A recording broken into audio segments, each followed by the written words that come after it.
Ladies and gentlemen, the panel session will start in 3 minutes.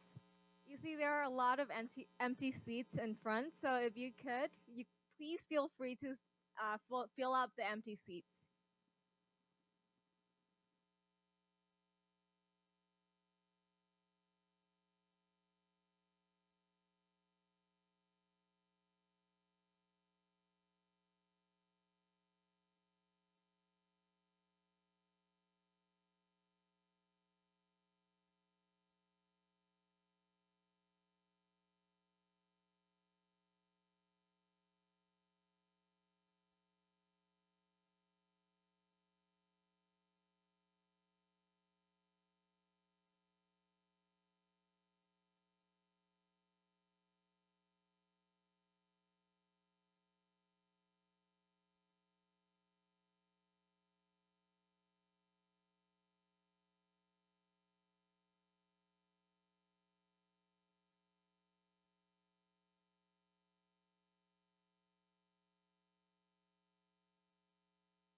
Ladies and gentlemen, the panel session will start shortly, so please take a seat.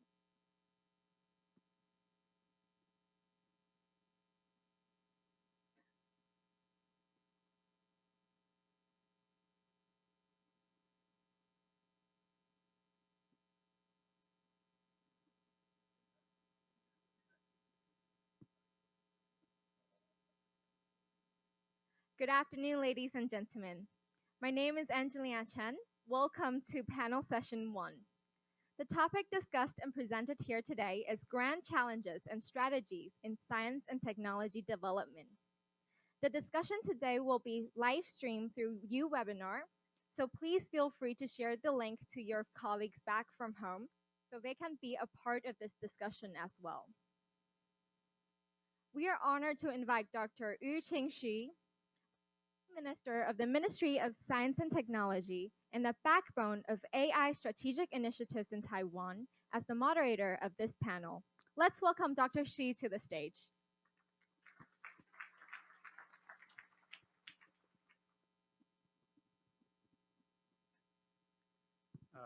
Good afternoon, distinguished guests, ladies and gentlemen.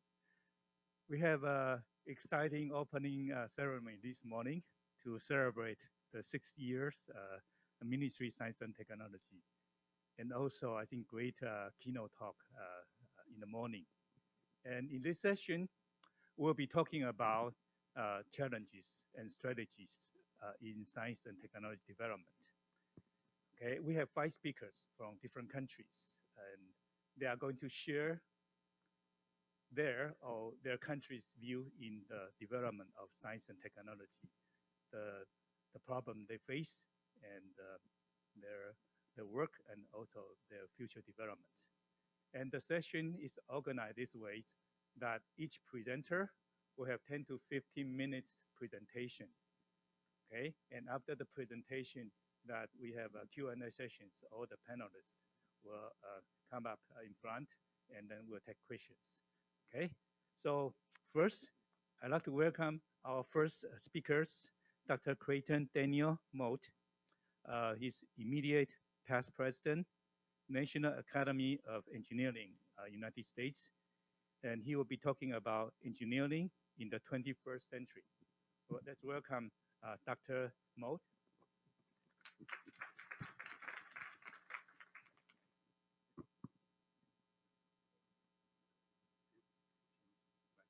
Okay, so I guess I think I have this worked out.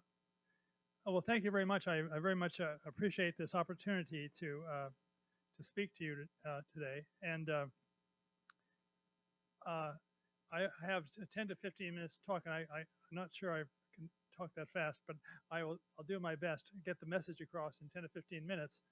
The title of this is Engineering in the 21st Century, and but I really want to tell you a story how to get here. You know, people only remember stories; you don't actually remember facts. So I want to tell you a story of how we get to the entry of the 21st century, and then maybe we'll see what the point is I'm trying to make. So I want to step back really to the beginning of the story, which is in the 20th century, and the 20th century was one of really great achievements for engineering, and the NAE really sought to rank and memorialize the 20 top achievements of the 20th century before they became lost in history. So that effort to memorialize these 20 greatest achievements of the 20th century was memorialized in this book, and it's talked about transforming our lives. And the list of these achievements is very telling and very important. So I'm just going to cut to the chase as terms of what are the 20 greatest achievements that were picked out. By the way, this book was published in 2003. Basically, the Academy, after looking back in the 20th century, felt this needed to be done. And let's try this one here. So I hope you can read that, though you may have trouble from the back. This is just a list of the 20 greatest achievements that were picked out in this book. There's about 5 or 6 pages on each one. They're all put together in that kind of coffee table colored volume. And Bob Pritzker, a member of the Academy, put up $500,000 or so to publish this document. And it was quite impressive. And in fact, this list of achievements really impressed many of us. I thought, wow, just in 100 years, all these things were created. You know, the electrification of the country, number 1, the automobile, number 2, airplane, number 3, water distribution system, number 4. Number 10 was refrigeration and air conditioning. Number 11 was interstate highway system of President Eisenhower. Number 12 was space program. Number 13 was internet creation. Number 19 was nuclear technologies. And so it's really kind of a stunning array of achievements in this period of time. And of course, what you might expect happened, and that immediately everyone wanted to know, well, what about the 21st century? I mean 20th century. Now we're in the 20th century. What is engineering going to create in the 20th century? So a new committee was formed to look at creations in the 20th century as they would predict. And this committee was 18 people, formed about 2006 or so. And Bill Perry, former Secretary of Defense, Stanford faculty member, a very distinguished guy, was the chair of this committee. But the members of the committee were international, and they're also very famous. Craig Venter from the Human Genome fame, Mario Molina, Nobel laureate from Mexico, Larry Page, co-founder of Google, Dean Kamen from Segway and First Robotics and so forth, well-known person, Ray Kurzweil, a visionary, Bob Langer, very distinguished bioengineering guy from MIT. Anyway, 18 of them, they got together and they looked into this problem. I'm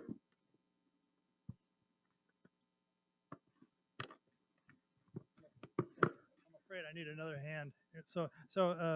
Anyway, this committee got together and they realized almost immediately that it was going to be impossible to predict what engineering is going to create in the 20th century. You can't predict 2 years from now, let alone 100. So they immediately started to look at other things that they could look at. And they needed to think about this now, because this is looking for a 20th century vision for engineering, which is of course over 100 years.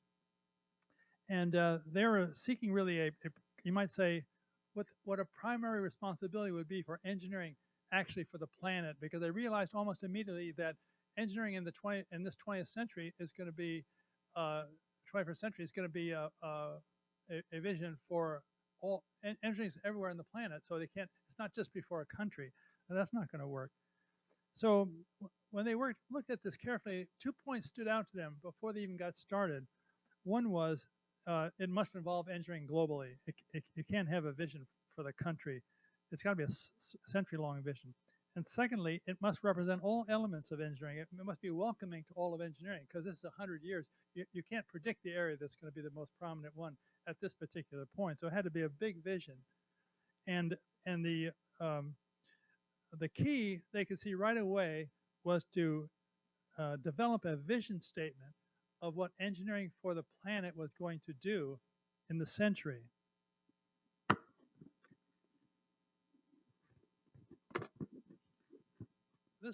This required them to return to a question of, well, what is engineering fundamentally? They had to get that right. And they had to realize that all engineering could actually be described using only 4 words, 4 English words. 4 English words is all you need to define and describe every area of engineering. I don't know if you ever thought about it that way. And the 4 words are shown here: creations, solutions, people, and society. Those 4 words you can use to define all of engineering. And you think about it, it's really quite powerful that a topic as large as engineering, as a great span of engineering, actually comes down to 4 words. I find it very impressive. But then they realized, shockingly, that in fact, if we looked at the 20th century, and this is the United States, and it may be true in Taiwan, and may be true in other countries, certainly that I know of, that in fact in the 20th century, engineering was described using only 2 words in the 20th century, only creation solutions. There was in fact, there was no attention paid to people in society. In fact, many people in my generation, half a century ago, went to engineering schools, so you didn't have to deal with people in society. In fact, it was kind of a benefit of going into engineering. So in other words, we realized all of a suddenly that we weren't teaching engineering in engineering schools at all. We're only teaching part of engineering. We're only teaching creating solutions part, not people in society part. In fact, the people in society part is missing completely. And that may be one reason why American public, every survey shows that they do not believe that engineering cares about people in society. The public, that's what the public thinks. Now, I don't know about Taiwan or other places, but I suspect the United States is not singular in this regard. So this was a big wake-up call. So they really realized that that when they started talking about a vision for engineering, first of all, they had to be global. Secondly, it really had to bring in people in society in a prominent way, because they had to get back into the picture where they belonged. It may be the greatest blunder for engineering in U.S. history, as far as I can see, as a matter of fact. So the Perry Committee essentially needed to identify the vision for what engineering is going to do in this century. And so it's an engineering system problem. You start off with a vision. The vision is any engineering system problem is the most important statement. Nothing is more important than the vision statement. The vision statement is where you're going. That's the destination. That is where the product is you're looking for. And then everything that follows after that is based on that vision statement. So for example, the goals. The goals are what need to be satisfied in order to reach the vision. So you can't identify the goals unless you know what the vision is. Of course, if you don't have a vision, then any goals will take you there, so it doesn't really matter. That's many engineering things go on that way. And then there's the objectives are what needs to be satisfied to achieve the goals. Basically, that's the whole process here. So this once again now includes people in society as well as a global vision. And if you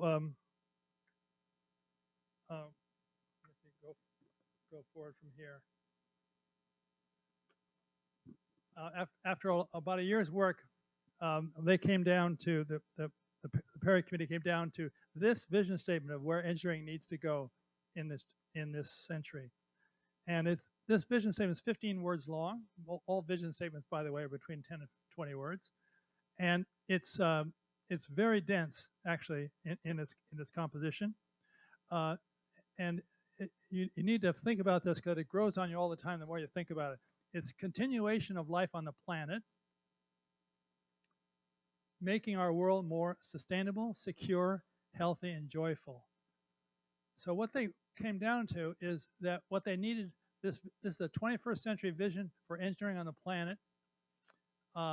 it talks about life on the planet. Now, right now, that's interpreted to be human life, but one could easily extend that to mammals and animal life, and so forth, species life, which are becoming extinct. So that's another possible extension. But right now, it's human life on the planet, but continuation of life on the planet, not the extinction of life on the planet, making our world more in 4 areas: more sustainable, more secure, more healthy, and more joyful, or quality of life, if you like. So there are 4 measures of how life is going to improve: sustainability, security, health, and quality of life. And it's going to happen everywhere on the planet as well. So when the committee went forward and after a couple of years, they came down to 14 goals were required. They tried to get it to 10 goals. They couldn't get it to 10 goals. They came down to 14 goals, and I don't have a pointer here, but the first one basically is make solar energy economical, as you can see there, and provide energy from fusion, develop carbon sequestration methods, manage the nitrogen cycle, provide access to clean water, restore and improve urban infrastructure, a big problem for the 21st century, advance health informatics, a medical problem as well, engineer better medicines, medical problem, reverse engineer the brain. That's the Obama Brain Initiative from 2013. This was 2008, by the way, as you can tell. Prevent nuclear terror, continuing problem, secure cyberspace, enhance virtual reality, advance personalized learning, and engineer the tools of scientific discovery. That'd be like the whole NASA space program, for example, is a tool of scientific discovery. It's an engineering problem. Everything NASA does just about is engineering. So you can see those are the vision statements. Now, if you look at these 14 goals, you can break them out as all they're doing is ensuring sustainability, security, health, and quality of life. Those are the 4 measures that it's tracking. The one thing I want to mention is that, just as a quick side issue, let's say we're here in Taipei, and we decide in our group we're going to go to I don't know, Narita, something like the airport. Well, there are a lot of ways we could go, mostly by air, but we could go by boat, various ways. So the point I'm making is, when you talk about the goals that are going to achieve the vision statement, the goals are not necessarily unique, right? So therefore, there could be lots of goals that would do it for you. Okay, very, very quickly. So you end up with now the situation where you have the vision statement, you have 14 grand challenges, which are the goals, and then the objectives are the solutions for those goals. And this is basically an educational program which is designed to prepare students to work on problems like this. So basically, it's a program whose experiences, and it's a supplement to an engineering education. It's not a whole education program, it's a supplement to a program that essentially prepares students to work on grand challenge-like problems, and it's outcome-based. That's why this program can be adopted by any engineering program on the planet. It's the only one I know of where that's true. The university admits its own students, it prepares its own students, and it determines their competency in 5 outcome areas. So this whole program is 5 outcome areas. There's a research and talent competency, if you like, mentored solutions on a grand challenge-like topic, undergraduate student working with faculty member. Then the other 4 are all social sciences: multidisciplinarity, multiculturalism, business and entrepreneurship, and social consciousness. These are very Confucian in thinking. When it's talking about multidisciplinarity, it's understanding multidisciplinarity gained through experience. Confucius said 2,500 years ago, he said, I hear and I forget, I read and I remember, but I do and I understand. Engagement is required, according to Confucius, to understanding, and that's what is true in this case as well. So when the students undertake multidisciplinary, it's an engagement in multidisciplinarity that will require. That means they will work with people from different disciplines on a common topic, and they'll have to work together. And through their work together, they'll get an understanding of what it's really like to work on on a multidisciplinary problem. It's not just two disciplines talking to each other. They're actually working together. So multiculturalism and business entrepreneurship and social consciousness, these are all working together across disciplines and across areas for people from different places doing that. Okay, so that's the Grand Challenge Scholars Program. And what the idea is to prepare students for programs like this. Okay, somehow my slides seem to have gotten screwed up. I'm sorry. I apologize for that. I'm not sure how it got so lost, but this one is basically, these are countries now. There's about 100 to 150 U.S. countries that have Grand Challenge Scholars Program. Sorry, universities have Grand Challenge Scholars Program right now, and Taiwan's got a couple, and NTU's here also. Yeah, right. Yeah. I thought you'd like that. You know, you're in the T group here, basically.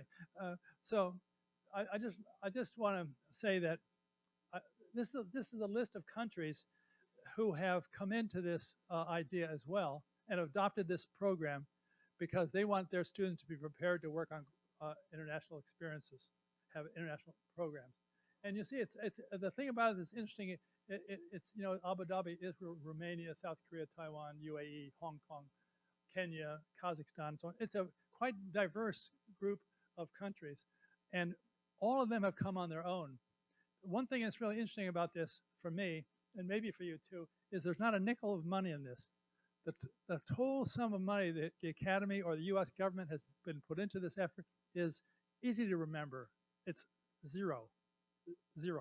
There's no money from the government. No money. The Academy has no money. It doesn't give any money to anybody. They can't even pay for its own programs, let alone other people's.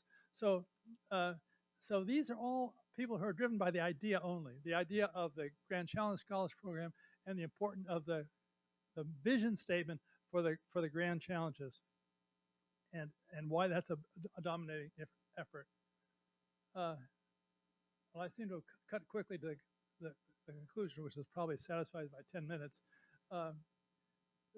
Here's the visionary points. One is that the Grand Challenges, vision for the Grand Challenge for engineering really is talking about enhancing the experience of students in 4 areas: sustainability, security, health, and joy of living or quality of life as a priority areas for the planet in the 21st century. You notice that none of those are technical issues directly. The technical issues are embedded in them, certainly. To achieve stability, there's going to be sustainability. There's going to be a technical issue, but it's not the driver. The drivers are about things for people and society, and that was an outcome that was driven by this understanding that we didn't have any attention to people in society in the 20th century and earlier, as far as I can tell. Engineering in the 21st century is global, so all engineers need to be prepared for it. That's another thing that basically, as far as I can tell, we don't do. Every country educates, as far as I can tell so far, every country educates its students to work in the culture of its own country, circumstance of its own country. U.S. does it, Mexico does it, I understand Taiwan does it, China does it, Britain does it. And I haven't found any country that doesn't do it. At the same time, if you ask any engineer in these countries whether their students who graduate in this 21st century are going to work globally, they'll all say yes. And in fact, more so all the time because we're getting more multi-connected all the time. As we get more connected, they're obviously going to work there, whether they think so or not. That's what's going to happen. Even the dinkiest little companies work globally. So here we are educating engineers incorrectly or insufficiently, and we realize it, and we don't want to do anything about it. So that's another thing the Grand Challenge Scholars Program does, though. It does broker the education of students who get educated in a national engineering program into preparing them for a international professional experience as well. So it's the only one of its kind that I know about. Maybe there's some others out there that you know about. You could let me know. I'll stop saying that. That's true. But I think it's very important to do. I don't see how we should be graduating people today in this century where we know that in fact they're not being educated where they need to be. And the Grand Challenge Scholars Program, as I said, is a supplement to any national engineering program that prepares students to engage with others in global initiatives. That's a big factor in it. So even if you don't like the grand challenges, still it has value for your interest.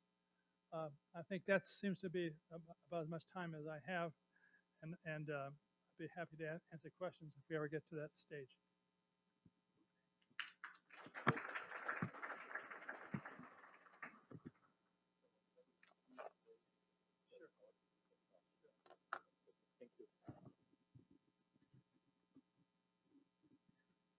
Thank you.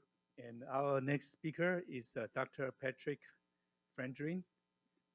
He's a vice president, the French Academy of Science from France. And he'll be talking about big data from science to society. Okay, let's welcome. Thank you very much. I would like first to thank the organizer most and all the people who make this event possible for the invitation and the possibility of telling about some subject that we worked on in the French Academy of Science, not only by us in working group, but also in relation with other academies, especially in the framework of the G7, where subject related to AI in general, and of course data in particular, are dealt with in the successive meetings every year since 2 or 3 years. So my point is also somehow similar to what has been said just before, because precisely the idea is to make some link with society, starting from science and technology. And so I take this example of big data as extremely important. And just I would like to remind you that at the very first beginning, where people were talking about big data, but it just became some kind of buzzword, even if now it's not anymore, it was considered as related to three V's. The three V's were in terms of volume, velocity, and variety. So what makes a difference in between ordinary data and big data was that was huge data sets, that the volume, also that the data was arriving at a pace which was extremely fast, and that the velocity, and also under many, many different forms coming from maybe sensors, but also text, images, any kind of data. But what we observed more recently, that these three V's have been supplemented by two other V's, which are the V of value and the V of veracity. And doing this, we see that we have some shift from something which was initially essentially a technological challenge, I would say, how to effectively handle huge data sets that couldn't be achieved with classical means, I would say, with classical system, to something a little bit different, which are related to societal issues. And in particular with this value of the data. So I will comment on this later on. And also the V of the veracity, which means how can we trust the data, what we can do with this. And this is related to not only how we do things, but what we want to do with things. And this is this relation also with society I mentioned before. So I would just argument with the three different perspectives from big data. And the first one is related to data itself and the algorithms which are associated to the processing of the data. The second one is related to the value of the data. And the third one, which I think is very important, is impact of using and manipulating this data. So starting with the data and algorithm, I just recall that we speak about big data because we are dealing with huge data sets.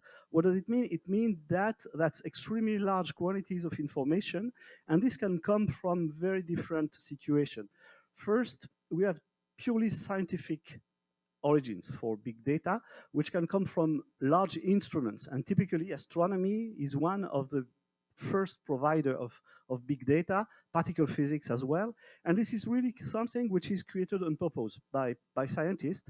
So they design, engineer systems, creating more and more large data sets, and they want to analyze this data.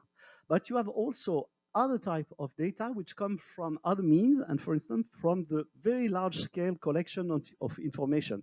So this is typically the case, for instance, with the social networks, when you consider the data which are just gathered by big operators, maybe the GAFA are the one, that's data which are not created directly on purpose by some users, but they are more collected, or they are created not for directly for the objective of being processed as they will be later.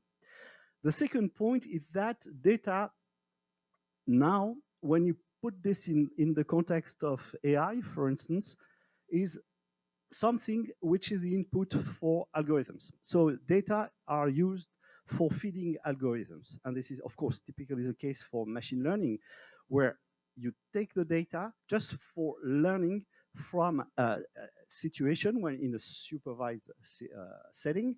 And then when you go to classical machine learning, I would say, to deep learning, which is more fashionable now, we get larger and larger data sets. And so we need more and more to have access to some form of big data. And this continues this way with, of course, the development of AI, which is not only deep learning, but for which deep learning is important, but also with IoT and things like this. And so we might ask some questions. So I've not the answers to all these questions, but you can ask the question, is really bigger always better? So how can we measure that we are sure that by having larger and larger data sets, we can get better and better results?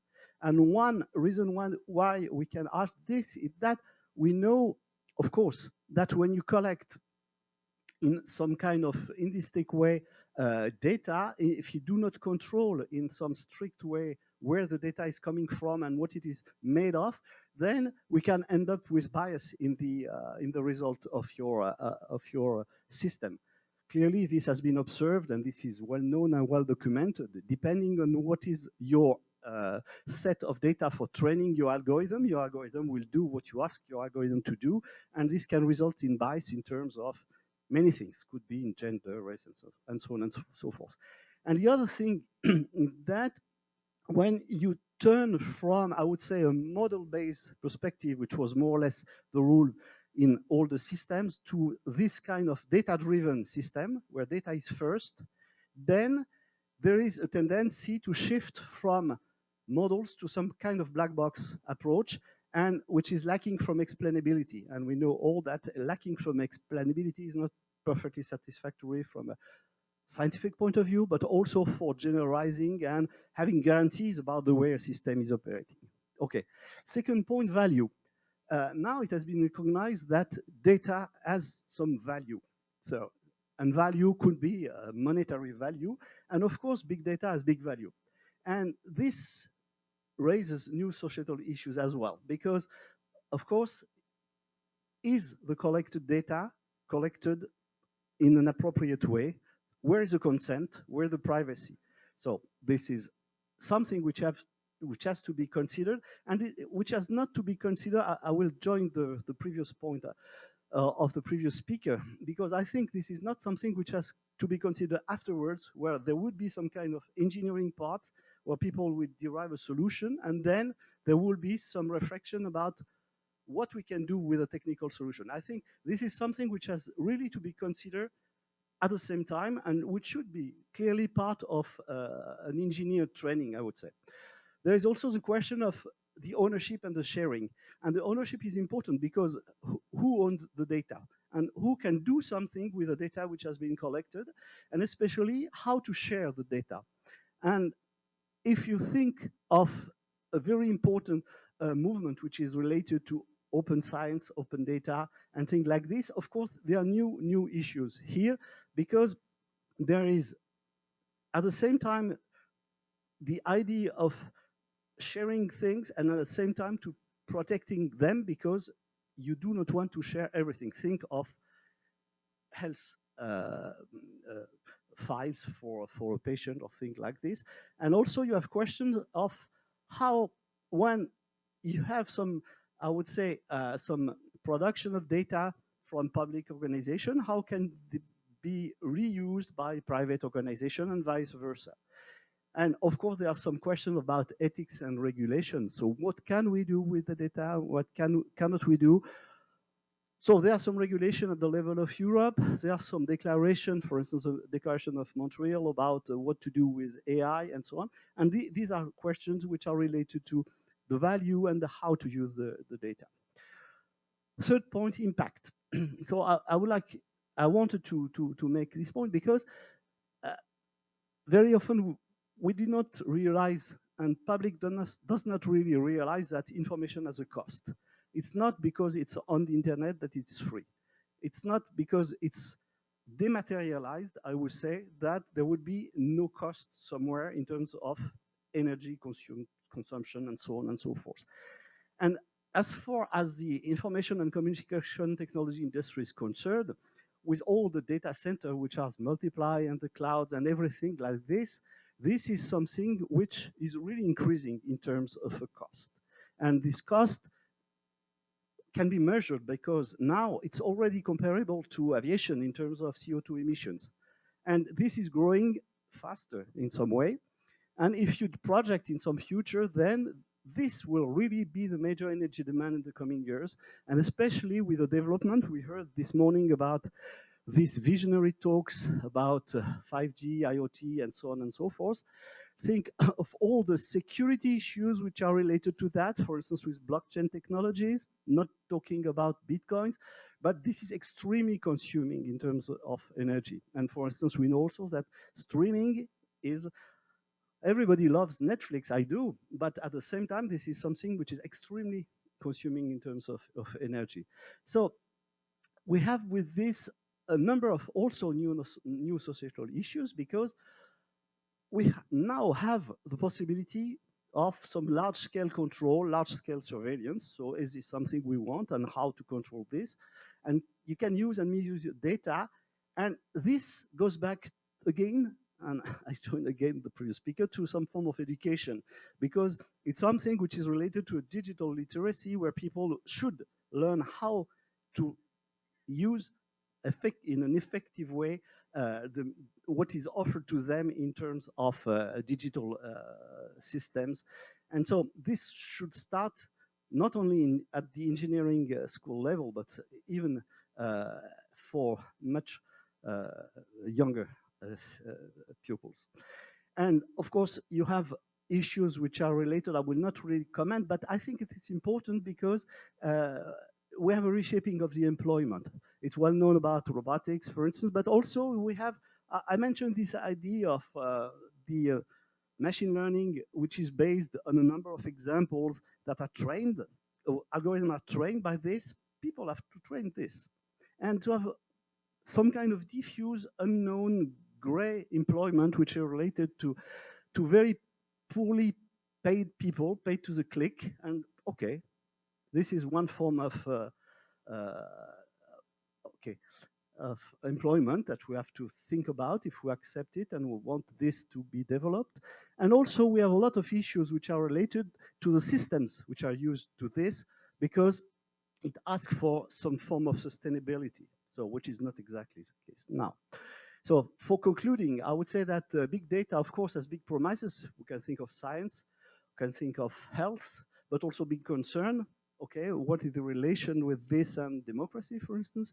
And so we have to think about how to manage this in terms of sustainability and social acceptability.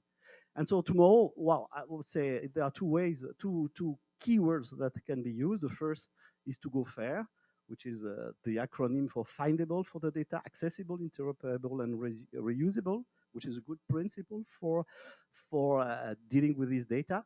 And we can also think of being a little bit more sober. So what about digital sobriety in terms of combining in an efficient way the advantages and the promises of these amounts of data and also the limitation which should be associated with them. Thank you.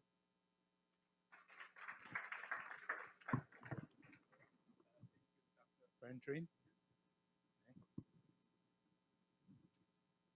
Great insight about the AI age. So our next speaker is Sergey Konov. He's from Russia, and he'll be talking about foundation enhancing research excellence and leadership in Russia.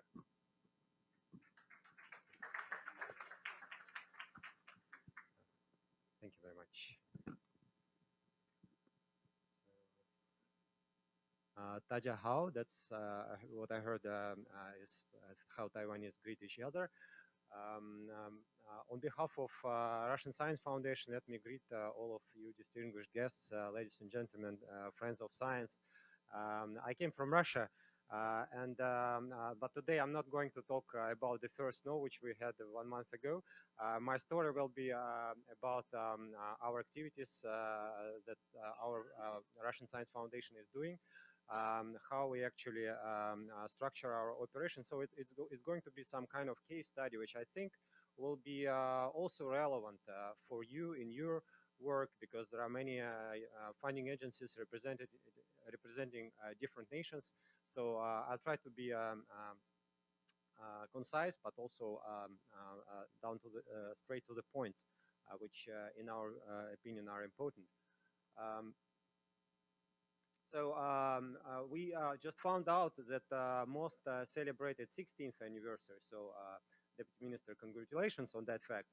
And in Russian Science Foundation, we just celebrated our 5th year university last year. So we're a very young organization, so very dynamic, less than 50 people only. So very agile, very nimble, and very energetic. So I hope you will sense these values through the story which I'm going to share with you today. If we look at the science situation in Russia back 5-6 years ago, it would be again, Russia is not a single example. So most of the problems which are here on this chart, they are pretty much common across the globe. So Russia is not the island, right? So 1/3 of Russia belongs to European continent, and 2/3 are in Asia. So we really have, I think, common issues for which are very sensible in the global science context. So there were many players in the funding arena for the researchers.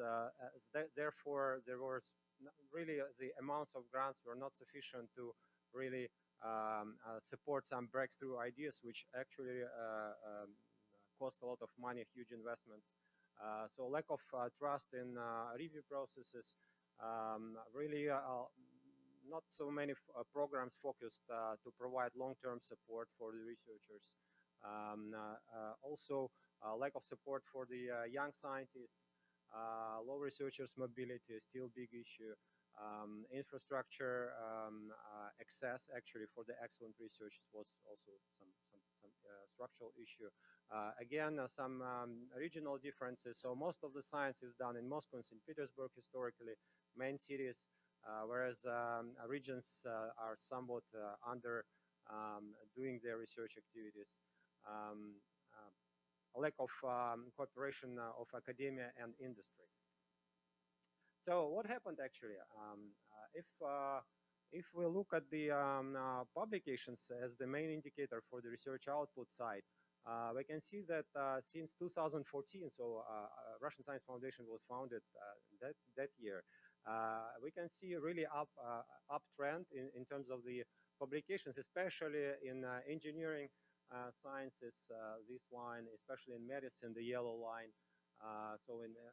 We can easily figure out these data and get it from the Web of Science core collection. Partly, of course, this is contributed by Russian Science Foundation, but we should be honest. So many other stakeholders, the ministries, are actually combine this team, which is focused to actually grow the excellence in research, and we are part of this team. What could be the key success factors for that? First of all, we have quite a unique and special legal status. We are founded as the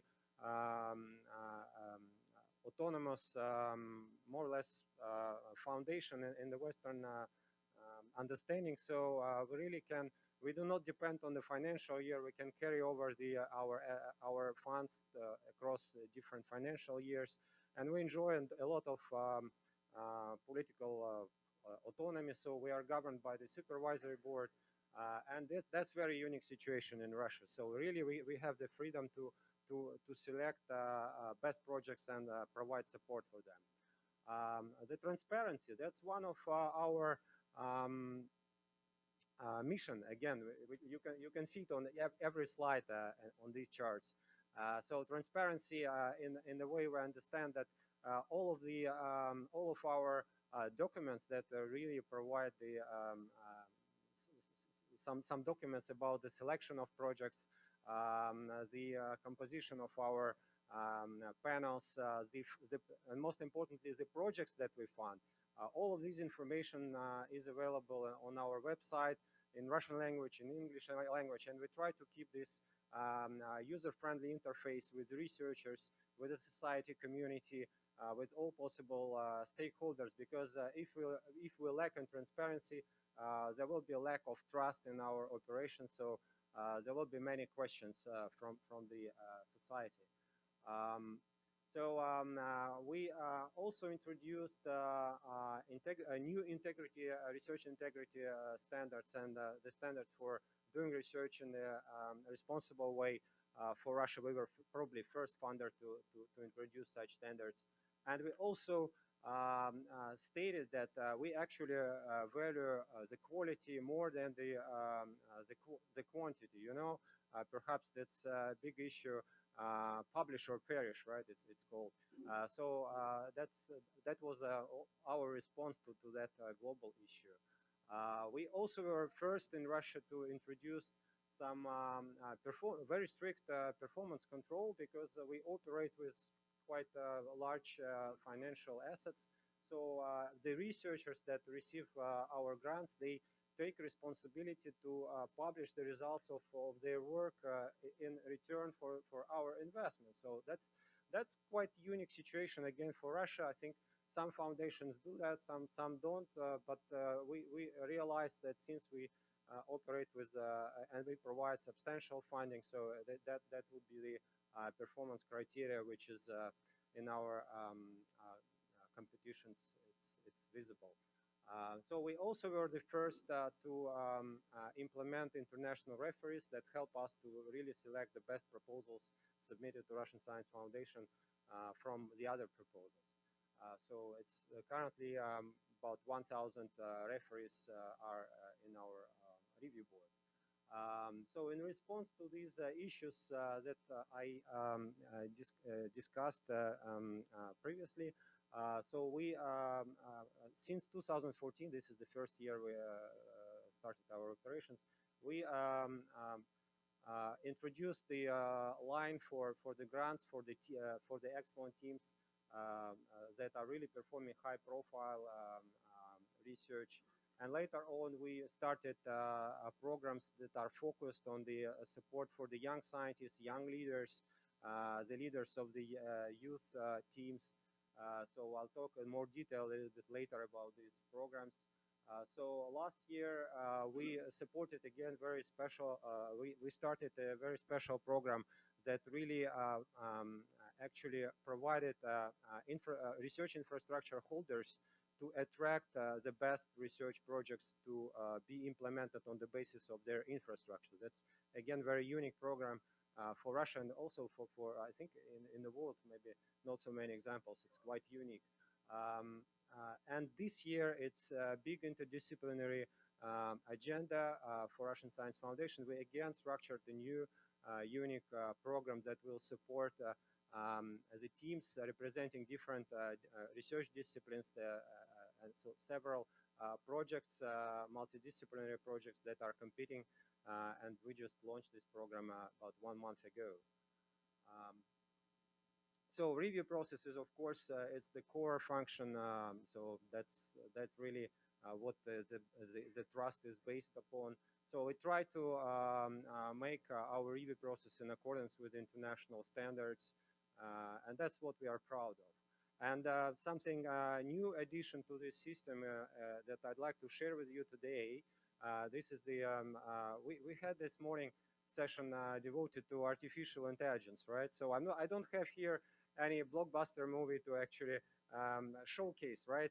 But we also started since end of last year artificial intelligence assistance toolkit, which was internally developed, and already we utilized it in several calls for proposals. There was a lot of skepticism, right? How the computer will find the proper reviewer, the proper referee to the certain research proposal. But we already we started it as a pilot, but now I think after the analysis of how it was implemented and the quality of the process, quality assurance, we decided that even the most skeptical people on our research, on our expert council, they really said, okay, that should be, we will use it, right? So at some points we used both machine and humans, but nowadays it's completely everybody was satisfied. So I think that's most recent development, which is quite again unique for Russia and also for many global research funders. There are certain benefits for the process because, well, just 2 weeks ago there was a report about grant review, a report compiled by the company Pablo, which is I think one of the companies in the Clarivate Analytics holding, right?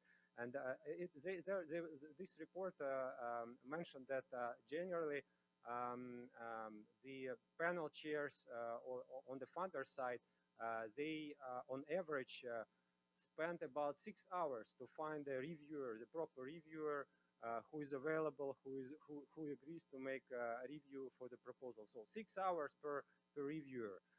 But for us, we annually we receive about 10,000 proposals, so you can easily figure out how much time actually expert time is saved through the process. So instead of 6 hours, it's just one click of the button.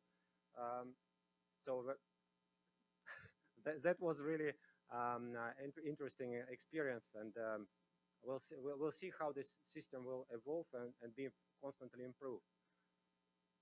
So the quality over the quantity.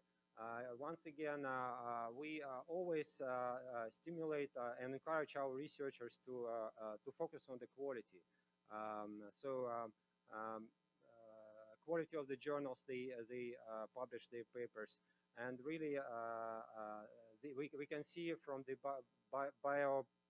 biometrics data that it really works quite well for us. Last year, 3 years ago, we started a so-called presidential research funding program, which is focused. So there are two programs focused to support young scientists, and a special program for to support more laboratories with the co-funding from the industrial partners. So the translational research. These are regular programs for us, and they really provide again unprecedented for it's quite unique programs for Russia. Long-term funding opportunities for the young scientists, which is, I think, very interesting case study. And all of these presidential research funding programs, they are focused on the, these are programs so-called top-down funding, right? So about 60% of our projects portfolio represent bottom-up blue sky research, and about 40% deal with these strategic priorities, national priorities that are listed in the STI development strategy, which was approved by the president 2 years ago. So I think I should close in a minute.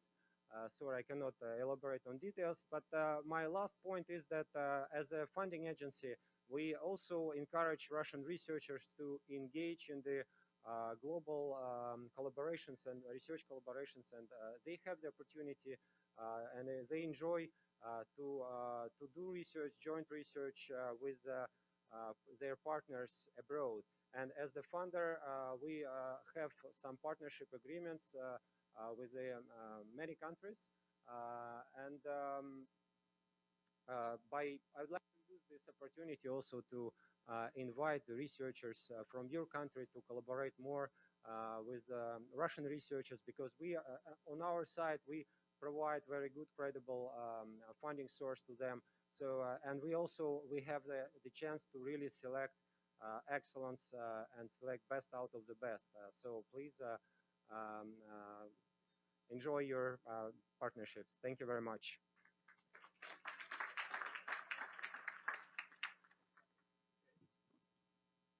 Thank you, Sergey.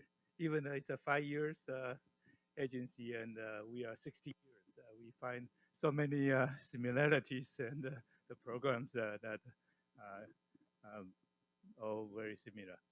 Okay, so our next speaker is Professor Marcel Jaspers. He's the Vice President, the Royal Science Society of Edinburgh, United Kingdom. And he'll be talking about international collaboration addressing global challenges. Thank you very much for your kind introduction, and thank you very much for inviting me here to your 60th anniversary. May you have another 60 wonderful years.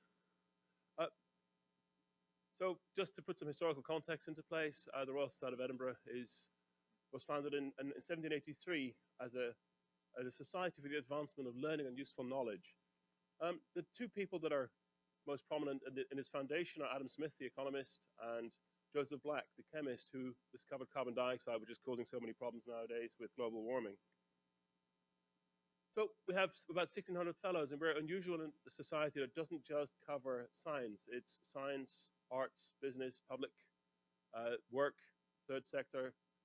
So it's actually a very broad base of knowledge that we have that we can use and rely upon to provide our mission. So the mission is essentially the same as it was nearly 250 years ago, which is knowledge made useful. So the kind of things that we do to do that, we have a sort of strategy for the next few years, and it's really to try and enhance research and capacity leadership to make sure that the young scientists rise up through academia and business and other enterprises to engage a lot with contemporary issues. And our place is really to inform public policy through papers and policy agendas. And what I'm doing here, for instance, raising Scotland's profile in global connections. So what we do internationally is to have, for instance, relationship with national academies worldwide. International workshops, we just had a bilateral workshop on global challenges, which I'll report back on in a minute, and to promote Scotland's research, innovation, and culture. So we've had a lot of relationships around the world. The one with Taiwan is one of our long-running ones, first the National Science Council and now with the Ministry of Science and Technology. It's been going for about 19 years. And we do sponsor a lot of it. So we're a very small country. We have a limited capacity, but we do sponsor a lot of people to go abroad on short-term visits, longer visits, these bilateral workshops, international research programs. So the partnerships that we have, really sort of people, knowledge, and expertise are exchanged between two countries. For instance, the relationship we've had with Taiwan has been going since 2001. And again, we have a memorandum of understanding in place to do so. And again, this is one of our strongest partnerships. We've had workshops in the last few years on artificial intelligence, and gravitational waves, and this year on global challenges. So what we had was a number of global challenges. So this is more the social sciences, geography, social science, psychology, talking about resilient economies, resilient coasts and seas, climate change, migration and refugees, and also climate change and mental health, which is going to be a huge issue with climate change affecting people's livelihoods, forcing migration to happen, and increasing the number of refugees around the planet.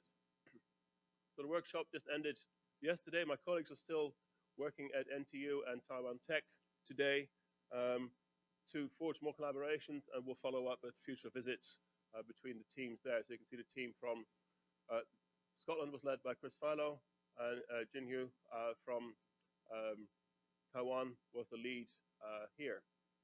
Again, very productive workshop. We included younger researchers, early stage researchers, early career researchers, and established academics to make sure that we had conversation at all levels. So some examples here of what we discussed, and some interesting messages came out, and I'll summarize those at the end. But here, for instance, Kathy Kesselhager from the Edinburgh Business School was working in Mexico, looking at the way that people have been resettled after their houses have been taken down and resettled in other places. And they discovered that actually the problem with concreting over the ground meant they had flooding, regular flooding. And this chap with the hat on decided to take into his own hands and drill a hole through the concrete, which led to that idea of spreading around the community. So the idea here is really this idea of community knowledge going up through different channels, through entrepreneurs and businesses, and then up to be adapted by the local government. So this issue of bottom-up knowledge and top-down information, that power relationship is critical to try and understand how people can take that community knowledge and turn it into something that can be adapted globally. This is an interesting one about food resilience. Again, this is a story from Glasgow, from Helen Trail, who's working on this. And it's really looking at the idea of sharing food that normally goes to waste in places which are essentially food deserts.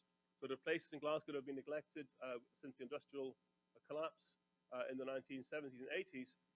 And really they're trying to figure out now how to get the food to everyone to make sure they all have a healthy diet and understand what they're eating and why they're eating it. This is another one, an idea of looking at policy initiatives.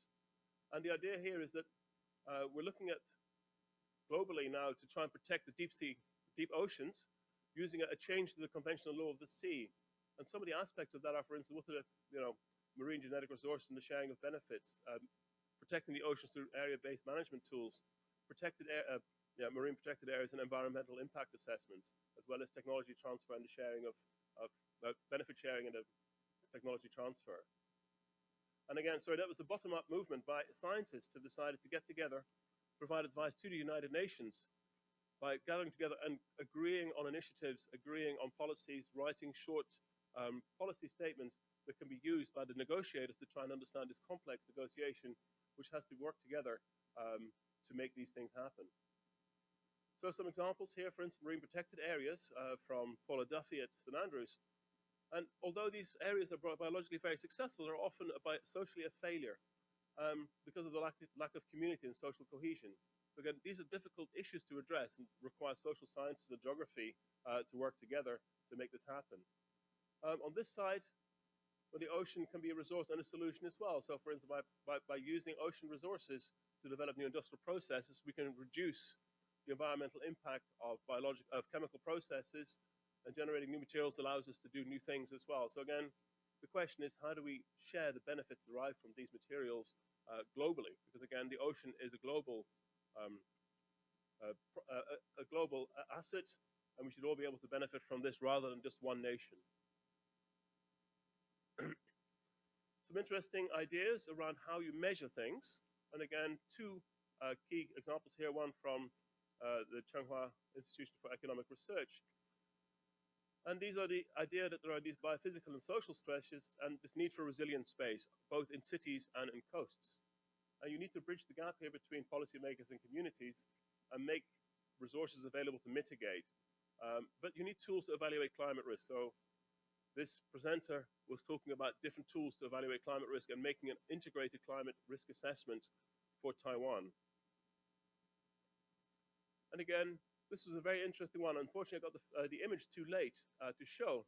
But the idea is that when people have community engagement, what they can do is use that bottom-up information to volunteer information about flood risk in their own area. So when a flood happens, they'll say, actually, this is not so bad, but this is really bad.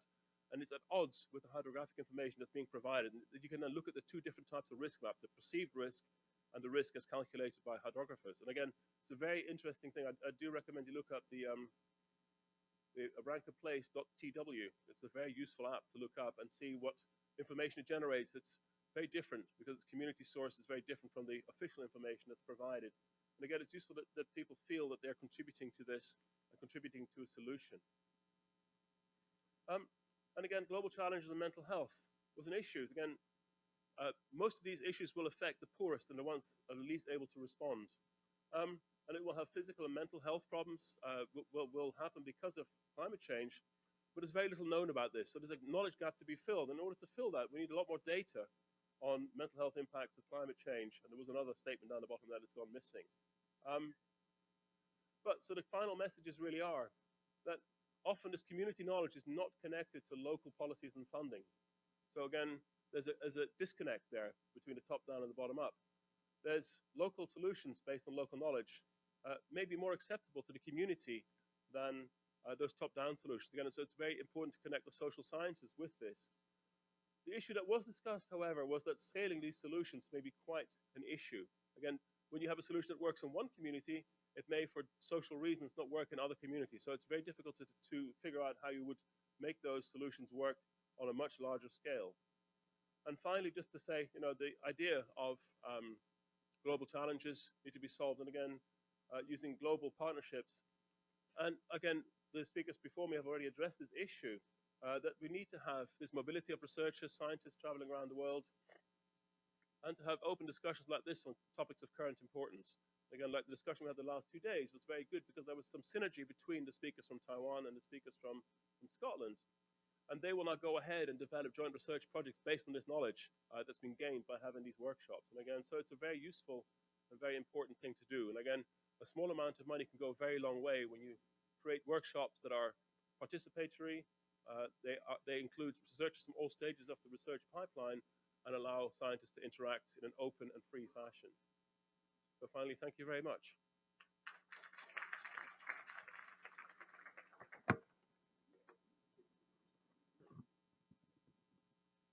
Okay, and our last speaker, Dr. Zhang Maozhong. He's the President Emeritus at National Chiao Tung University, Taiwan, and also Distinguished Chair Professor in UCLA. And he'll be talking about education for inventing the future.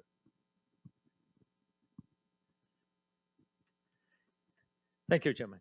Yeah, we're talking about the strategy and the methodologies in trying to strategize for the next century in terms of science and technology. But to me, as an educator, my observation, especially in the case of Taiwan, I think is all about the education. And I do believe education is the first thing. We have some of the traditional education issues that must be resolved before we can advance to the higher level of the development. The main reason is time has changed. The new Cambrian, I call it, the things that are kind of explosive after, into this century, the AIs and other technologies, all the hardware development, especially the semiconductor advancement, scaling of that. You all heard the wonderful things in this morning about how fastly we can accelerate into this century. Some of the biggest thing is happening, and I'd like to use a classical novel in the Chinese literature. This is a very famous one called "The Dream of the Red Chamber." I think many of you probably is quite aware of that. And inside there is the catchphrase or the sentence, very famous. Is stated, translated into English, which said that when force is taken as a truth, the truth becomes a force. When nothing is taken as a being, the being becomes a nothing. That is exactly the same. You may, or we all may, if we're lucky enough, in 10 years or 20 years, we're going to face that. Because we're not quite sure the next person sit next to you is a real person in the meaning, in the bio sense, or differently from what you can imagine. So the again, in terms of the space, ultimately it will be hard time for you to recognize who is in the real space and who is in the other space. So everything is kind of mixed together. And to me, on top of the Dr. Demo is talking about the 14 ones, the grand challenge. I totally agree with any of them. But in the semiconductor sense, we already say, can we do this? A grand challenge for the 21st century is how do we interface the brain with the external memories, which is presumably is the semiconductor memories. When at the last moment we start to forgetting our family members, can we save those images, our relationship in the semiconductor memory, so that we can call them in to say, oh, this is your brother and this is your son. So that is, you can imagine, in order to accomplish that kind of level of the communications between the machine and the human brain, it requires so much in science and the technology. We must understanding in terms of signaling, in terms of the the communications, in terms of comprehensiveness, those things that we must face. But this is a dream, right? But how do we accomplish that? This is the worst time, and this is probably the best time. The other things I want to mention about, in this morning, you probably heard the grandeur of the Taiwan's technology. Taiwan is extremely good in solving problems. Think about this iPhones. iPhones. Someone else defined the smartphones, but it was the Taiwanese who contributed about the 65% of the solutions. Taiwanese is very good in solving the problems, especially in education itself. We're extremely good in solving problems, but we have a problem in other areas, fundamentally defective. If we don't pay the attention to it, we cannot advance to a higher level. That is because of the value. Yeah. Look at this value curve defined by the founder of the Acer, Stan Shi. The Acer is a popular brand. For the notebooks, almost achieved the #1 position in notebook, in terms of manufacturing or in terms of numbers. I went to Russia 2 years ago and visiting the Moscow State University and others. The first thing I asked them is, what do you know about Taiwan? You see, #1, Acer. Acer company, yeah, which is good. But on the other hand, according to Stan, who is an alumni of our university, NCTU, he say value added is according to this smiling curve. On the left hand, he said the value added because the patents and the technology, and the value added on the right, the smiling part of that is the brand name and the service. But in the middle of that, that's what the Taiwanese is good at, is manufacturing, is solving the problems. But if you really look at into that, you understand why. The reason is we all say this economy now is not necessarily driven by knowledge anymore, but really is driven by innovation. So therefore, for this century, how do we be innovated to, I would say, is to define the future. Dr. Demo talk about that. He says a vision, okay? But to me, is how do you define the future? If you look at the left-hand side of there, is the origin of the patent and technology that could be created. Mainly is started a word I call the creativity on the left. What is the creativity? Many people will say, oh, you discover something, or you find something in science, or you resolve some engineering, you started some engineering. The before people has a phone and you invented a phone or something like that. But to me, more deeply or more fundamentally, is not like that. The creativity is really about how do you define and frame the rightful questions to comprehend the nature and the humanity. Yeah, it's starting from the definition of that. How do you define and frame the rightful problem, a worthy solving of problems that can be resolved? The good, be a symbol of that, probably because the Einstein, we all know that, right? Einstein, when he lectured everywhere to try to define what is the gravitation, that we should be considering in terms of into these few pictures, and other people all work for Einstein. Einstein said, I got this problem in tensor analysis. Then Hilbert said, I can solve that for you in 2 weeks, something like that.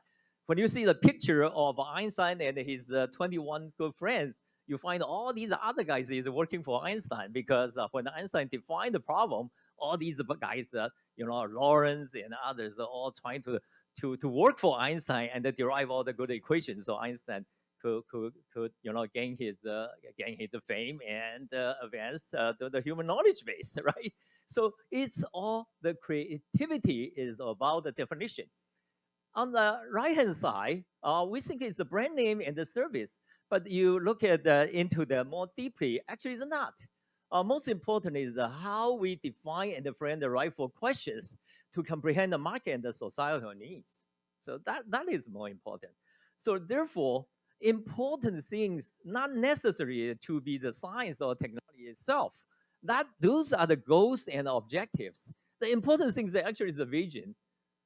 To be the #1, to be the leader, or to learn to be a leader, you must learn how to define the problem, to define the future. What future is going to come, no matter you define it or not. But if you don't define the future, other people will define for you. That's a problem, right? That's a problem. Yeah.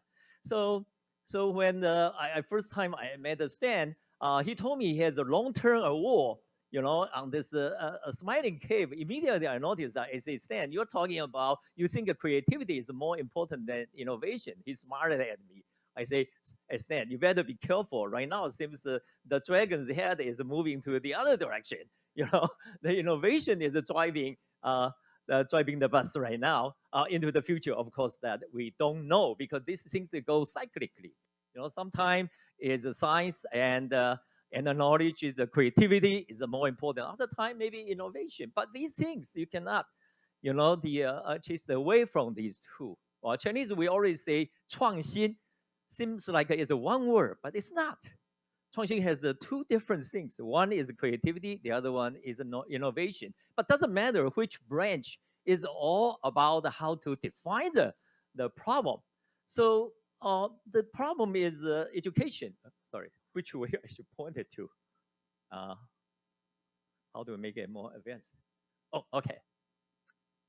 So my observation, our problem, before we can jump on the bandwagon of the science and the technology strategy and doing the wonderful things that we're trying to do, actually we should look at our education. Almost I should say the problem is the education. It's education. I wouldn't say stupid. I say it's education smart. If we were smart, we know it's a problem is education.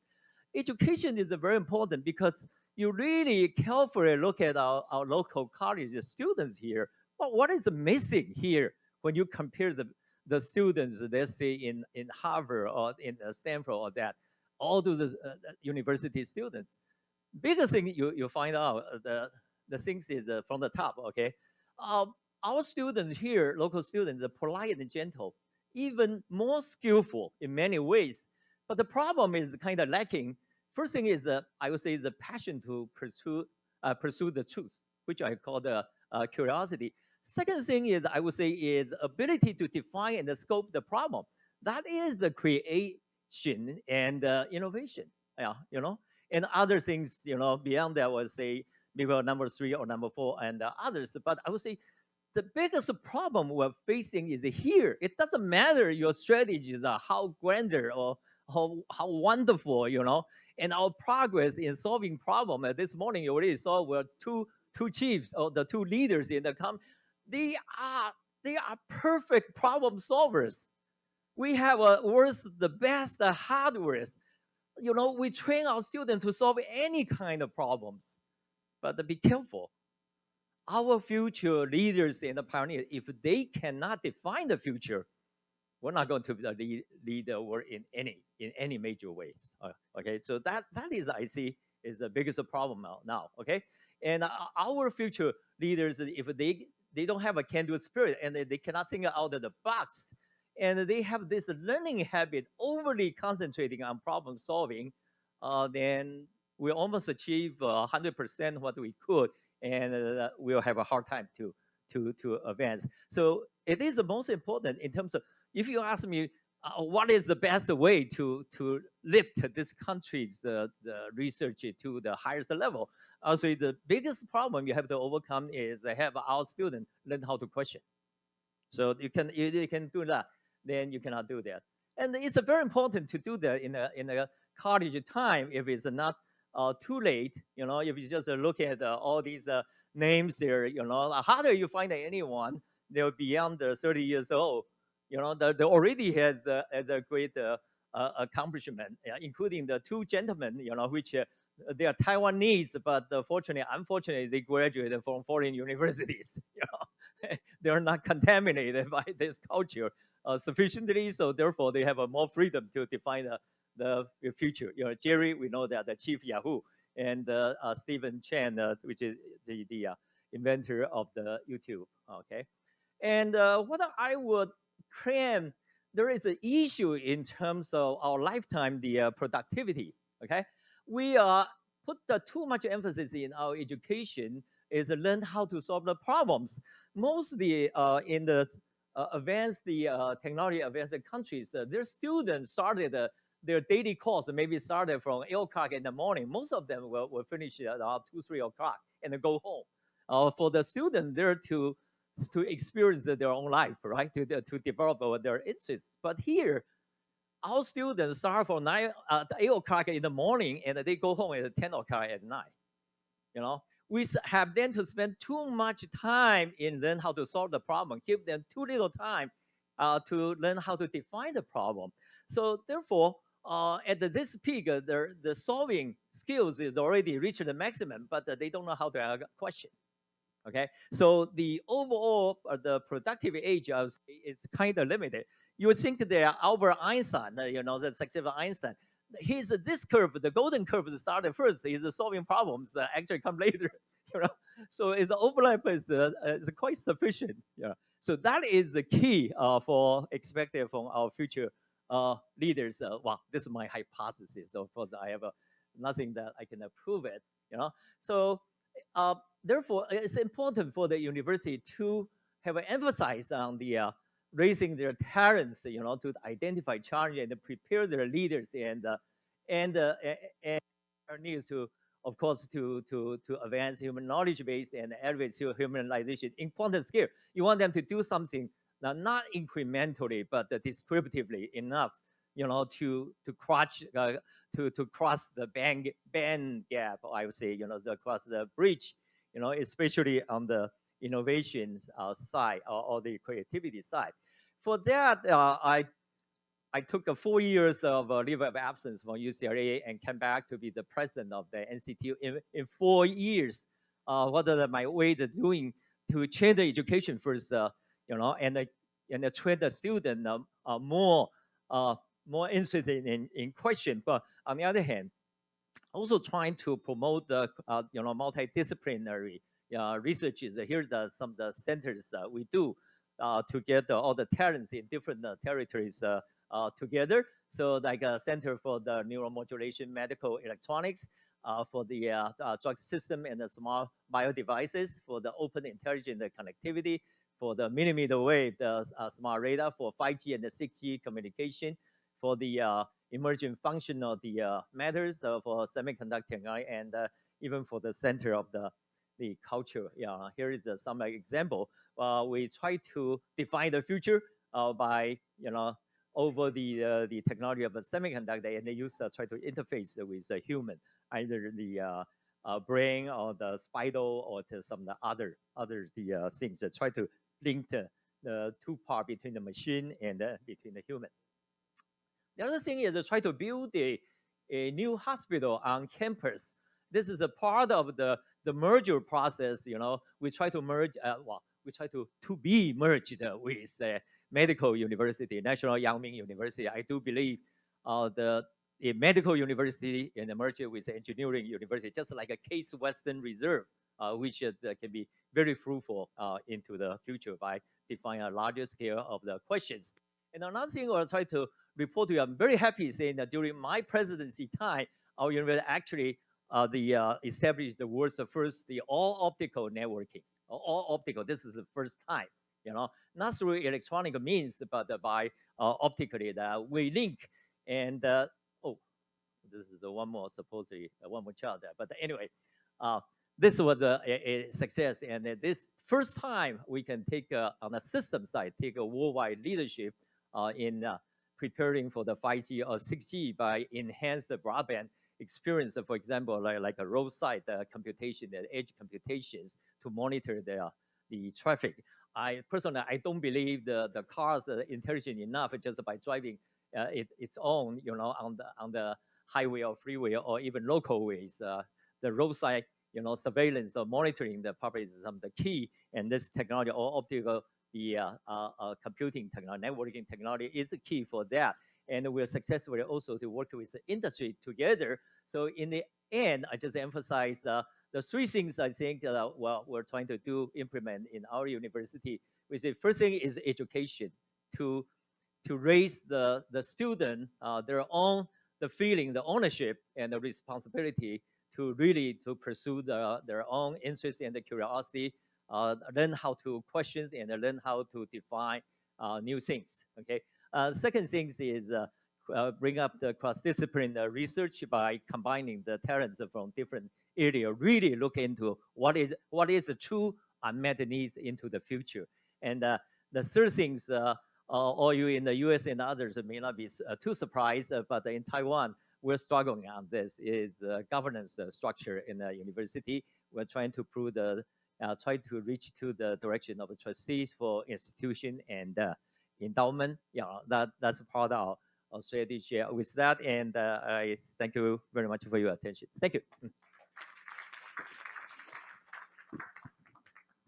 Thank you, Dr. Chen. So we have a speaker to the front. Yeah, please. So we now it's 2:57. Let's take 10 minutes. So take some of your break time. So 10 minutes for the Q&A, and I mean it's all exciting speech, especially last one. Dr. Chen talked about 真或假. Actually, in AI, we have something called digital twin, right? Okay, so we open up for questions from the audience. Any questions? Okay. In the 21st century, so for the technology advanced so quickly, and as because we serve in the government, so we always try to identify what's the good direction to invest, and maybe our panelist can provide some comments to how we search the past, like President Chen say, how we define the question, how do we define the future need.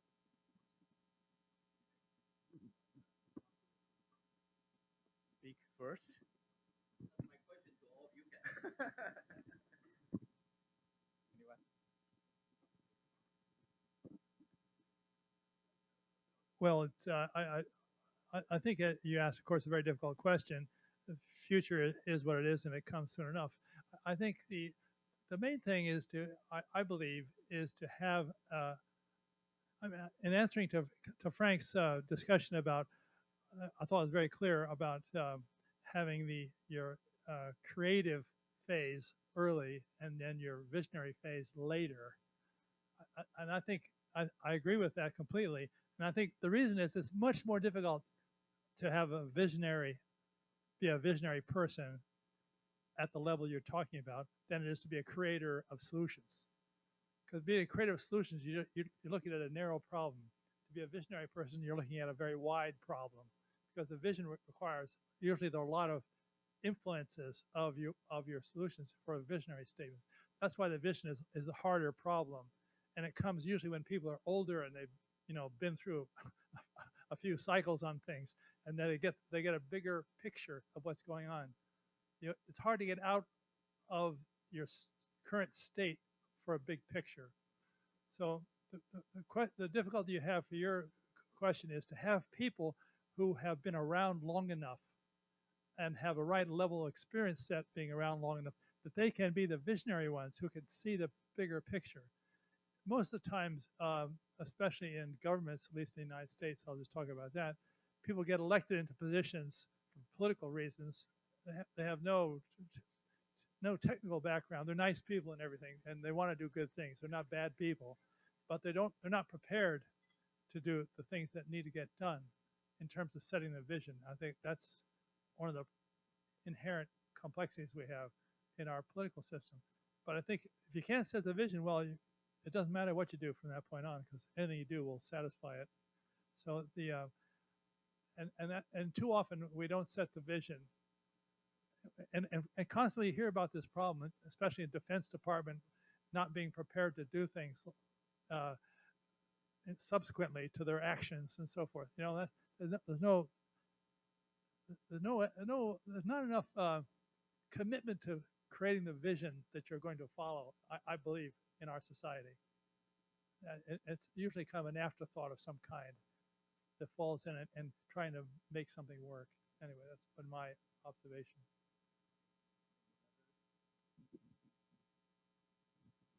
Maybe I would say just that there should be also some room for not only planning questions and answering questions. So there should be also some things which just come out from nowhere because it's something which is not planned in advance. So I think it's important to, of course, to have vision, directions, and things like this. And there are two difficulties. Maybe in that some cases, for instance, when you look at this curve, which is inverse.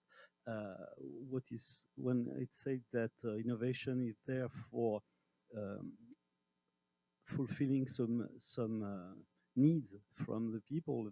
In some cases, it's just creating needs which were not real needs, and so we have to take care of that because we can just become slave of things we didn't really want to do, and it just happened because there was the possibility of doing this. And the other thing is that if you plan too much in advance, then you will only find what you expect in some sense. So there is really some room to preserve for just free research, free thinking, and then, of course, afterwards you make some control in some sense, and you see what happens and what you can do with that. But this should also be a door open to the real. For me, this is the real creativity. The creativity is okay. We can discuss about creativity. Yes, to me, if you're investing in some future-oriented programs, that perhaps your question was about, I think we should also look at the young generation in addition to the established visionary persons. I think we have to look also on the ideas that are coming out of the young researchers, young students even. Because they are actually defining the future. They will be living in this future for their lives. So we cannot simply ignore them and set outside of your investment scope. Yeah, there's quite a few issues there, and I think the gentleman to my right made a very clear point. You have to have time to think at all ages, and that's really important. I can to make sure that you do your work and then go away and do something else for a little while. But the kind of points I'd like to make as well is that there's the big vision that you can have, but also you can have the community involved in a participatory way with the vision for the future so that it becomes socially relevant, as our first speaker today mentioned. It's important that we don't forget the social dimensions of any of the research that's done. That is important. And again, a lot of research has ethical questions to answer nowadays. There's a moral dimension to that as well. And I think without that, we'll go down a road that isn't relevant or isn't helpful for social cohesion. So I think we have to be very careful how we do things in the future. Thank you. I think at this point, I said what I said. I just want to see if any creative and innovative questions raised by this audience. So you can raise some the meaningful questions that we can all take away and think about it. Thank you. For the last question, so meaningful, innovative questions. Okay. Any questions from the audience? Any other questions? Okay. This must be all. Yeah. I think all distinguished speakers highlight important grand challenge and strategy for science and technology development, but to incubate, to cultivate the future talent. Actually, I think it's very important. I mean, to concern the culture, even the childhood education, the youth education. So, do you have any comment how to cultivate the future talent from the beginning, to continue to the higher education?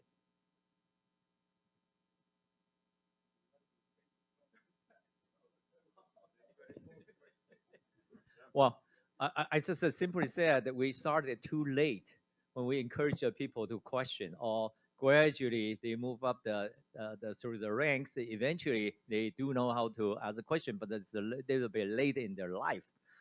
This year, because run short of in Taiwan, we're very difficult to get a PhD student right now because industry is doing so well. So all the students after the master degree, they all gone to the industry. Very few students want to participate in the PhD program. So my director reports and we went to India. So finally, we signed the dual doctor degree program with the 4 IITs. And in a dinner, I just chat with the IT director, which is the president of the IT in Delhi. I asked him, "How is your undergraduate education?" He said, "Oh, it's fantastic." He says, I say, how fantastic could that be? He said, oh, he's in the class, it's questions after questions. The questions are so creative. In the end, our young faculty does not how to contain the class. So they must be trained, and trained so they can maintain the class moving. Oh, I say, oh, I need that teacher and I need the students, badly. In our class, is strictly, shut off. No one asks questions. Everybody is trying to just either working on their iPhones or just taking a notes, try to pass the exam with a high score so they can go to TSMC and the MediaTek after graduation. No questions asked. This happy, after the kindergarten time, they did so well in the kindergarten, raise their tiny hands. But after entering into the elementary school, then everything is gone because the teacher want to then hold their discipline. No questions asked, so they can maintain the class, the teaching schedule, all the kind of things. So I think that's something. I do believe the leadership. I do believe the pioneeringship that could be educated, but we must give our children a chance, okay, and encourage them to learn how to define the problem, how to scope the problem. If they cannot define the problem, they can not scope the problem. They can only solve the problem. They're going to be just the slave of the creator or the innovator. I'm just sorry to say that before I say goodbye to my wonderful colleagues. Thank you. Perhaps a brief comment again. Indeed, I agree with our first speaker that we need to teach certain aspects of education, particularly entrepreneurship, intellectual property, ethics, these kind of things. But recently, I've been thinking about teaching a lot and how to teach. And again, this is still to do with problem solving, but quite often our students now know they can look everything up in terms of knowledge.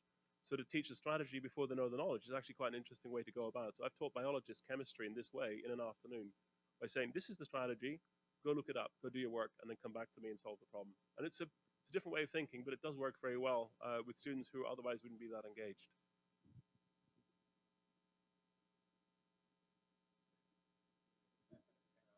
Well, in case of Russia, I think we have 90% of our students, of our children that are graduating from the school, they enter university. So they simply do not have such questions. So people get access to the university education. And quite naturally, a lot of people are actually students. They go further to and upgrade to the master degrees and then become PhD students. But it's again, I think for the policymaker, it's important to highlight sort of to make it the science sexy discipline.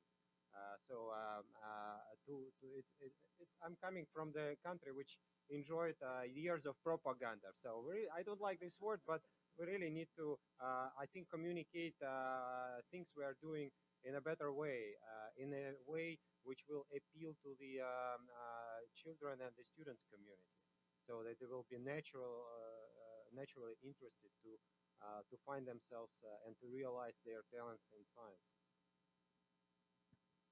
I will just make two comments. The first one is that in terms of education in France, we have an initiative which has been supported in part by the Academy, which is created by the Nobel laureate Georges Charpak, which is called La main à la pâte, which means how to give children elementary school a chance just to manipulate and to ask to have some formation about what is a scientific question.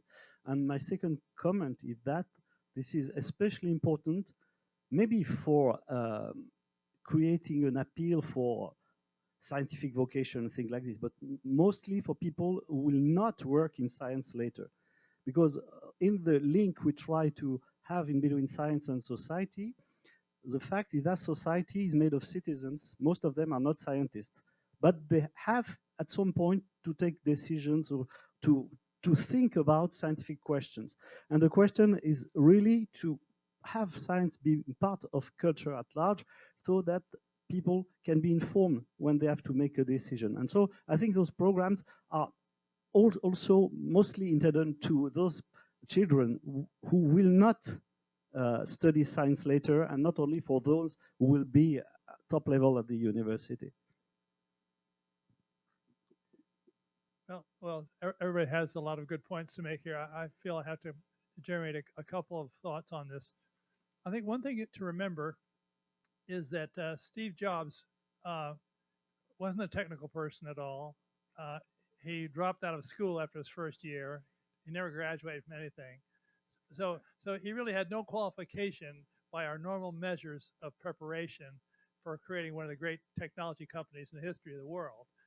And Steve Wozniak, his pal, also dropped out of Berkeley also after his first semester. So he didn't graduate either. And he did all the technical work. All the smarts in Apple Computer came from Wozniak, and Jobs was a promoter, basically selling ideas. Jobs, though, had the idea that serving the customer and making the customer's experience excellent is what needed to be done. So his whole focus on making Apple Computer very attractive to the customer and setting up the whole process of selling them and preparing people for them was all built around the customer. That was the first one of these tech companies that actually worried about the customers, and that came the big seller and picture for Apple. So that's a kind of visionary idea he had, and they built this companies around that idea. So I think that's really important. And now on the flip side of this, on PhD students and more advanced students and so forth, I had a fair number of PhD students over the years, and I had maybe it was a kind of a strange idea, but my idea was that the educational experience of my PhD students was to prepare them to be professionals, not just to do a good job on a research project, which of course is always part of it, but I knew that one day they were going to be a student, and the next day they're going to be a professional. It just happens that fast. And when they became a professional leaving Berkeley, they had to be prepared. So they had to have international experience. They had to work in international laboratories. They had to give papers at technical conferences at high levels internationally and nationally. So while they were students as well. So they had to do what's necessary to be a professional while they were students. Of course, it made life a little tougher for them while they were students because they had to do a lot of things that were not just on their research, quote unquote, but it was to prepare them for being a professional. And I think preparing for some of the things that Frank is talking about, that is the importance of a vision statement, the importance of figuring out, knowing where you're going. Every so often it helps to know where you're going, and things like that. So I think that this can be taught to them earlier. If the instructors say this is what we're going to do, this is the way it's going to work, and you prepare the laboratory meetings that would amplify on this topic. So this is a part of a teaching method, I think, that can be very effective. And I have to say my students have done very well professionally as a consequence. And so I think that's part of the way they were kind of tuned up, as it were, as students. So maybe I should end the session, but I want to share some of my view also, that I think there's a big innovation and a small innovation. And from the industrial point of view, I mean, particularly if you are doing the startups, okay, and people saying that don't go to the places there are too many people, too crowded, okay, a small, a niche, that's probably the good area for the startup. But I'm not talking about, I mean, of course, for the training of the talent, we should go all the areas. There should be a bit, good innovators, big innovation, but also, different type of professional people go into solving problems, but also like finding where are the needs from either the industrial or, the every places that need to be help for the human life in the future. Okay, so I want to thank all the speakers for excellent talk in this session. We give them a big applause. Okay, thank you. And then this end of the session. Thank you.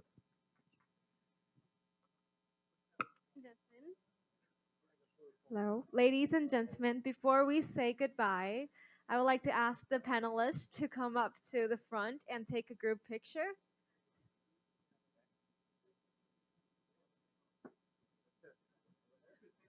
Please come over here.